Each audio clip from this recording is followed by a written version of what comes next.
So that happened. Look, guys, I really appreciate all the support you've given me for the past few days, but this is a school channel. This is just for a school project, and I'm only planning on doing a couple more videos.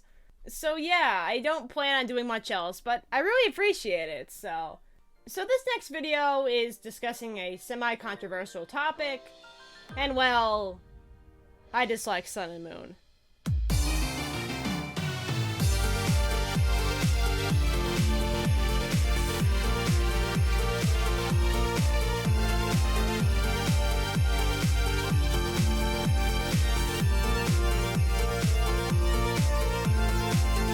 I dislike, frick it. Pokemon Sun and Moon were released worldwide in 2016 on the Nintendo 3DS. But how well do these games hold up? Do they continue the legacy of the series well? And do they influence the future of the series? Let's find out. Look, I'm gonna be very honest with all of you right now. I don't have a lot of good things to say about these games. Maybe it's because I started out with X and Y. Maybe it's because Gen 7 as a whole was limited to the mainline games and no spin-off titles. I don't know. So I'm gonna do a reverse review and just get the bad things out of the way first, and then talk about the good. We good? Cool. These games won't let go of my hand. Granted, Game Freak probably thought that releasing these games during their 20th anniversary meant new people would come into the series, but honestly, it just makes everything feel so slow. If Diamond and Pearl wins the award for slowest Pokemon game, Sun and Moon aren't too far behind. Like, some characters just stop you every 5 seconds. In Arceus, the Rotom-dex, the Pokedex which is now technically alive in these games, is so annoying. It isn't just the cutscenes that make it feel slow, it's the game itself. Battles take longer to end with a slow health bar, and there's frequent lag whenever there are double battles or large Pokemon on the screen. It's pretty bad. The internet connectivity is horrible. How did we go from the greatest one to the worst one? Festival Plaza just absolutely sucks. It's so slow. Maybe some people use the booths and all, but like, if I just want to trade with my friend, it takes forever. Customization is also kinda eh. You can take off your hat at least, but like, the options aren't as diverse as X and Y, which is kinda funny actually. Probably because Alola is a tropical region based off of Hawaii, so that kinda makes sense. And the color choices are limited in each game. Warm colors for Sun, and cool colors for Moon. I understand that,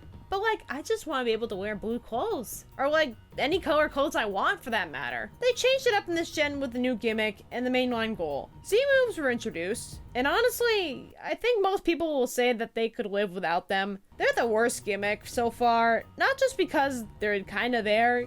Game Freak didn't bother to animate some of the Pokemon during the moves, so you end up with some hilarious things. I get that they didn't want to go specific like they did with Megas, but Z-moves weren't the greatest idea to go about that. Speaking of the mainline goal, you don't fight gym leaders anymore. You fight totem Pokemon, essentially boss Pokemon, which while good in conception, it's terrible in execution. I think only Orlantis gave me a challenge, and the rest were kinda easy. Of course that changes in Ultra Sun and Moon, where they get a little bit harder, so that's something. Finally, the story. Oh boy. There are two evil teams this time, with Team Skull and the Aether Foundation. Team Skull is essentially a gang that messes everything up, but like, they're just there?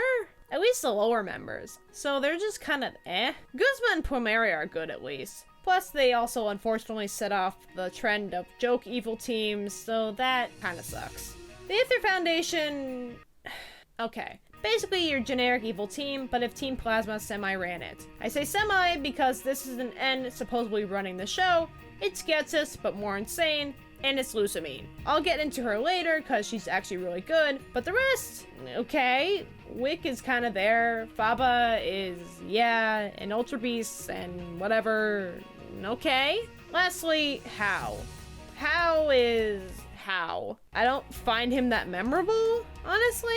He's like the happy-go-lucky Barry, but not an idiot. But he starts the trend where your rival picks a starter that's weak against yours, which kinda sucks. Your rival was meant to challenge you. I get that friendly rivals are cool and all, but like, it's not even a challenge anymore with these rivals. So a lot of the time he's just there, but he gets a bit better, at least during the story. So that's something. Okay, that's the bad. You still here? Great. Let's talk about the good.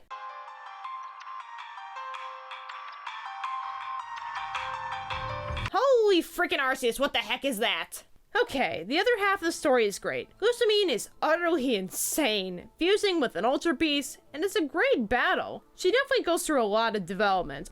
Lily, you meet at the beginning of the story, and goes from a shy person to her own character. And you, the character, help a lot with this. Gladion too, but he's a little less involved. He goes from a loner to actually trusting you. The Pokemon released in this gen are good too, with 86 new Pokemon introduced, and some of them look really good. HMs are gone for good. It's a freaking miracle. Now they're replaced with ride Pokemon, which makes it fun. You can ride a Tauros, ride a Charizard, heck even ride a Lapras. There's new regional forms called Alolan forms, which give new life to old Pokemon, something that they continue in later gens. Other new things were introduced, like Pokepelago and Hyper Training. So there are some good things. It's just the replayability isn't there. Now maybe that's just me, or maybe it's other people. But these games just don't seem that good as many people say they are. I just don't enjoy them that much. Anyways, if you want to experience Gen 7, or you just like Gen 7 in general, go play Sun and Moon. That's the end of the 3DS era. Next time, something interesting.